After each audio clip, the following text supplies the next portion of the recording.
राजीव, अब मैं आपके पास आ रही हूं। और अगर वाकई विपक्ष इस वक्त इस मुद्दे को लेकर जिस पिच पर वो लगातार बीजेपी को घेरता रहा है, अगर उनकी इसी पिच पर खूब खेल रहा है और फायदा उठाने की कोशिश कर रहा है, तो क्या माना जाए कि सनातन का वही मुद्दा जिस पर खुद तो बीजेपी बट ही रही है, सनातन बट रहा है, साधु संत बटते नजर आ रहे हैं और साधु संत बट रहे हैं। और प्रवीण तोगड़िया तो ये भी कह रहे हैं कि हिंदू वोट भी विभाजित होगा। तो क्या ये माना जाए इसका नुकसान बीजेपी को 27 में होने जा रहा है और फायदा सीधा अखिलेश यादव को? सही पकड़े हैं।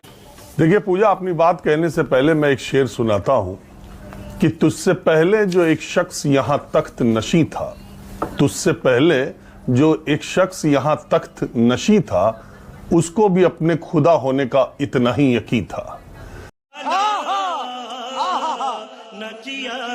बात यह है कि लोकशाही राजशाही में, तानाशाही में यही फर्क होता है कि आप वहां गद्दी पर जब बैठते हैं तो आप संवाद को और आप जन भावना को या किसी भी विपरीत परिस्थितियों में बातचीत के जरिए समाधान ढूंढने का तरीका लोकतंत्र का तरीका होता है। ये तरीका कतई नहीं होता कि आप जो आपके खिलाफ हो उसके खिलाफ आप किसी भी हद तक जाएं और कोई ऐसा मौका आपके हाथ लगे तो आप उस पर अड़ जाएं। ये पूरी बातें मैं इसलिए कह रहा हूं कि स्वामी अवमुक्तेश्वरानंद ने अराजनीतिक बातें नहीं कही हैं। अतीत में ऐसा नहीं, उन्होंने लगातार योगी आदित्यनाथ, उन्होंने लगातार प्रधानमंत्री नरेंद्र मोदी, उन्होंने लगातार भारतीय जनता पार्टी की तमाम नीतियों का समय समय पर विरोध किया है और बहुत मुखर रूप से विरोध किया है। मगर क्यों? अभी पता चलेगा। अब ये जो घटनाक्रम हुआ, ये इतना बड़ा घटनाक्रम नहीं है। हम लोग, मैंने आपको बताया कि बहुत न जाने कितने माघ मेला खुद देखा है और न जाने कितने कुंभ और अर्धकुंभ में हम गए। हर अर्धकुंभ महाकुंभ में किसी न किसी बाबा, किसी न किसी धर्माचार्य, किसी न किसी आचार्य को दिक्कतें आती हैं, उसके साथ प्रशासन का कुछ टकराव होता है, लेकिन हर बार रास्ता निकल जाता है। प्रशासन थोड़ा झुकता है, शासन की थोड़ा संकेत आते हैं, थोड़ा बाबा अपने को पीछे करते हैं और फिर बातें बन जाती। क्या बात है सर, क्या बात है सर, क्या बात, ये बात है। ये कोई इतना बड़ा मुद्दा नहीं था कि स्वामी शंकराचार्य अवमुक्तेश्वरानंद 50 मीटर पैदल नहीं जा सकते या वो पालकी लेकर के नहीं जा सकते या उनके एक शंकराचार्य या मैं कह रहा हूं धर्माचार्य के इतने बटुक थे जिनकी वजह से वहां भगदड़ की आशंका मच जाती। और ऐसा भी नहीं था कि प्रशासन को इसके बारे में मालूम नहीं था, क्योंकि प्रशासन वहां पायलटिंग कर रहा था। तो इसलिए ये इतना बड़ा मुद्दा नहीं था, इसे जानबूझकर बड़ा मुद्दा बनाया जा रहा है। मैं तो पहले दिन से कह रहा हूं कि इसकी स्क्रिप्ट पहले से लिखी गई है और पहले से ये तय था कि स्वामी अवमुक्तेश्वरानंद का अब कुछ इंतजाम करना जरूरी है और उसके लिए ये सारी बातें हो रही है।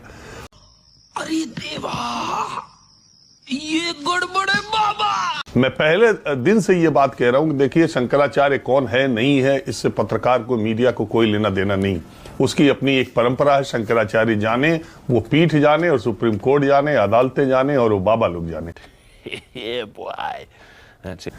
इतना मैं कह सकता हूं कि जब देश में एक एक से कथावाचकों को इतना वीआईपी प्रोटोकॉल मिल रहा है, तो एक व्यक्ति जो शंकराचार्य लिखता है और जो एक पीठ पर है और एक जो भगवा धारण किए हुए व्यक्ति है और जिसके इतनी बड़ी संख्या में मानने और जानने वाले लोग हैं, उसको भी प्रोटोकॉल मिल सकता है। आपके पक्ष में जो लोग हों उनको तो आप वो किसी भी स्तर के हो, किसी भी स्तर का उनको प्रोटोकॉल मिल रहा है और दूसरी तरफ के लोगों को अगर दूसरी तरफ के लोग हैं तो उनके साथ ये अरे बड़े खतरनाक लोग हैं क्या। और एक बात और, ऐसा नहीं है कि स्वामी स्वरूपानंद जो अवमुक्तेश्वरानंद जी के गुरु थे और उनको शंकराचार्य की पदवी थी और उनके शंकराचार्य को ज्योतिष पीठ में लेकर के विवाद नहीं था, उनके समय में ही था। लेकिन स्वामी स्वरूपानंद सरस्वती, अटल जी की सरकार रही हो, कल्याण सिंह की सरकार रही हो, मुलायम सिंह की सरकार रही हो या अखिलेश की रही हो या बसपा की रही हो, किसी की भी रही हो, उनके आदर सम्मान में किसी सरकार ने, जो इनके गुरु थे, उनके आदर सम्मान में हमने देखा है कि किसी ने कहीं कोई कमी नहीं की। क्या बात है। अगर विवाद की स्थिति आती तो इसमें रास्ता निकाला जाना चाहिए था।